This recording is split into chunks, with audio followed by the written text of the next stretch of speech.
Hi, my name is Casey Arriaga. I'm a clinician and author here at Windmill Wellness Ranch, a treatment center for addiction and mental health issues.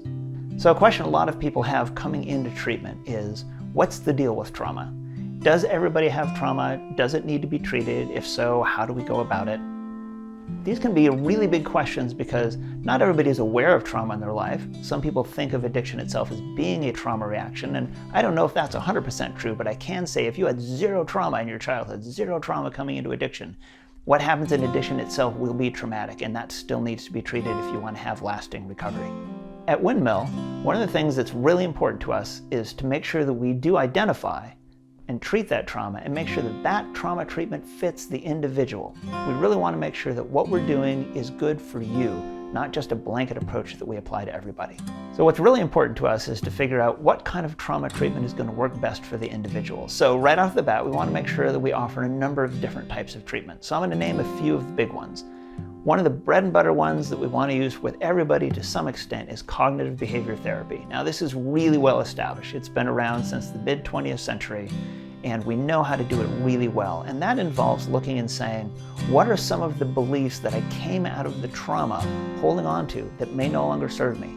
Because one of the big effects of trauma is that it will change the way we see ourselves and it'll change the way that we see the world around us. Am I safe? Am I a good person? Was it my fault?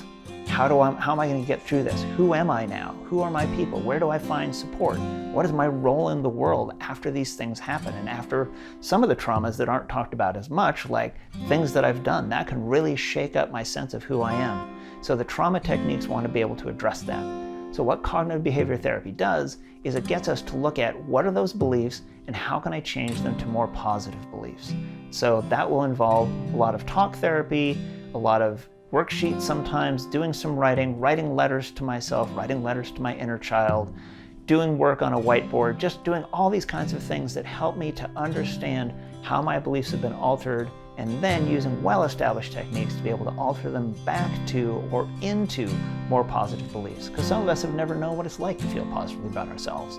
That's people that are coming into addiction with trauma and maybe using the addiction to sort of medicate their trauma.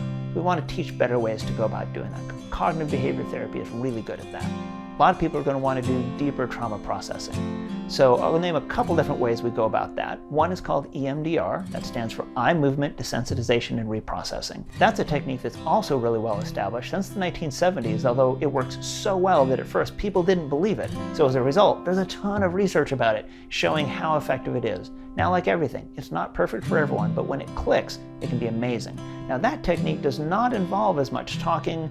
It doesn't involve ruminating on the trauma, considering it. What it really does is it unlocks some of our brain's natural healing potential through what's called bilateral stimulation. And that's can be a little technical to talk about, but basically we harness the right side of the brain and the left side of the brain working together in quick alternation through some of our techniques like eye movement, sound, and other techniques that can activate both sides of the brain to reconsider that trauma and sometimes very quickly change the way that it affected us. And as a result, we see ourselves differently, we see the world around us differently, and we can start to feel free and let go of guilt, shame, pain, things like that. Now, another technique that can work really well would be internal family systems.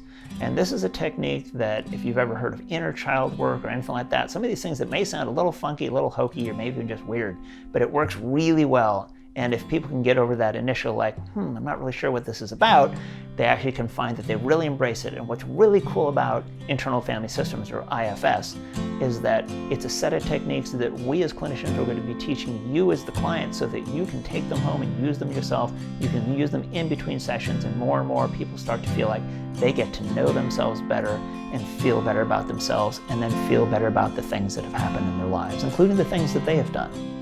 So because we have a number of different options, and I haven't even named all of them that we use, we want to be able to know that we're using the right thing for the right person.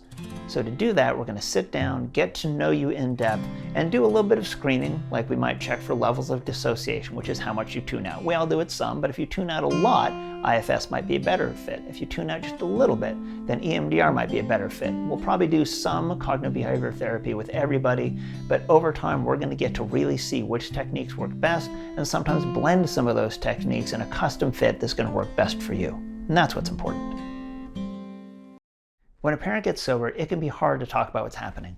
That's why my new book, Mommy's Getting Sober, acts as a way to give kids a voice to start those conversations. It includes a guide for caregivers to learn how to talk to kids of all ages about addiction to help the whole family learn how to heal and grow. Available on Amazon and other retailers.